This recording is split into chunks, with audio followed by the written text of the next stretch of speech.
The year is 12,026. You have stumbled into an ancient environment. Spikes rise from the ground at unnatural angles. Mysterious symbols are carved into granite walls. You don't understand what they mean, but clearly someone from the past wanted you to. In 1991, a group of experts tried to imagine how they could stop people from entering a nuclear waste facility 10,000 years from now. That's how long nuclear waste remains toxic. All right, now here we are in 1990. Call comes in and asks if I would like to participate in a 10,000-year forecast. 10,000-year forecast. I said, you've got to be kidding. Their challenge? To create information that would be understood despite the inevitable transformations of humankind. Language changes. Cultures disappear. Symbols lose meaning. 10,000 years ago, our ancestors had only just begun farming and domesticating animals. There's no way to know what the world in the year 12,000 will look like. How could they make sure future humans would understand the dangers of radioactive waste?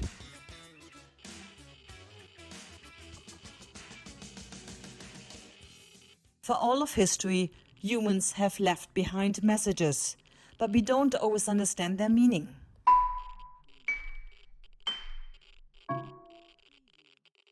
There are ancient earthworks scattered across every continent.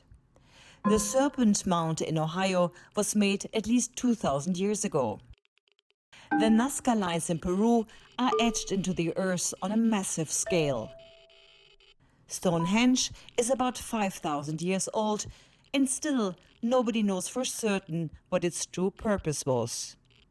Ancient structures remain, but their meanings are often forgotten. That is a problem the scientists in New Mexico were facing. One method of communication is written language, but languages shift quickly. Even Shakespeare's plays in Old English are difficult for modern readers to understand. In 10,000 years, our current languages may disappear. Fortunately, there are examples of how we've been able to decode ancient languages that once seemed incomprehensible. The discovery of the Rosetta Stone in Egypt in 1799 finally allowed people to comprehend the long-forgotten ancient Egyptian hieroglyphs. The Rosetta Stone is inscribed with a decree in 3 different scripts and 2 languages. At the top we have Egyptian hieroglyphs. Below that we have Demotic, which is a cursive handwritten version of hieroglyphs.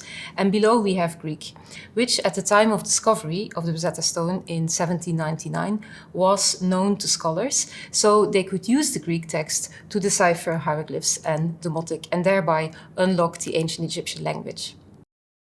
Another way to preserve information for the future is through time capsules. The Crypt of Civilization time capsule was sealed in 1940, and it will remain closed until the year 8113. While 6,000 years seems like an eternity, it's not even the full lifespan of radioactive waste. In 1977, the Voyager mission launched to explore the universe outside of our own solar system. It also carried something special on board, a time capsule. When we purposefully send a message, like we did on the Voyager spacecraft, what do we send out? Well, we send out the best we have. On the Voyager record, there's 115 pictures of Earth, which I was in charge of, which to me is the heart of all that's on the Voyager because it's what describes us.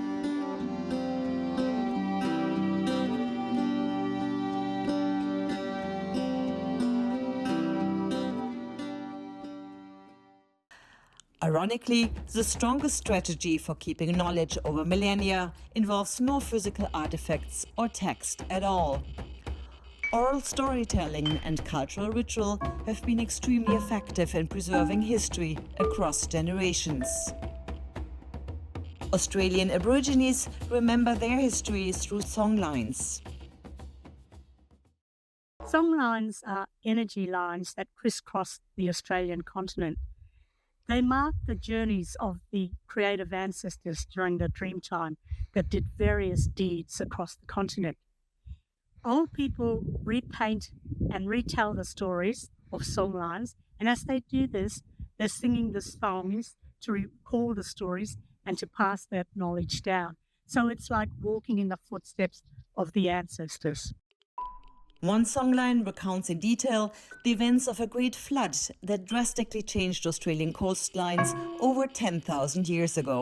Because of this, another proposal from the panel of specialists was to construct a legend about nuclear waste and keep it preserved through similar storytelling methods. The stories of the buried waste sites should warn those listening to stay away.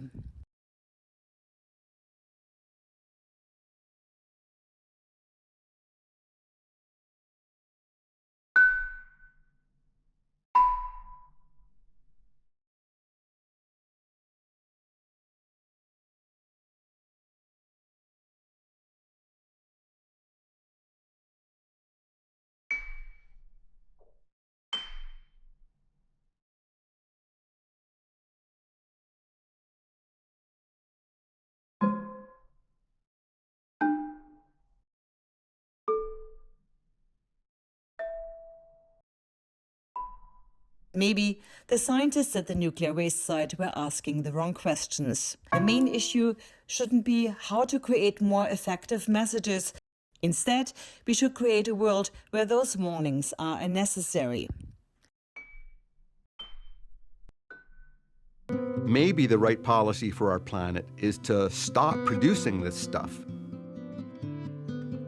by saying, here we've got a good site and we've come up with a marking system that'll warn everybody away from it. Were we in some way giving a green light to producing more nuclear waste?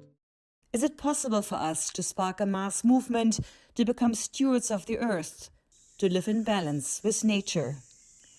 This is a message that we should want people 10,000 years from now to understand loud and clear. Be here and be cared.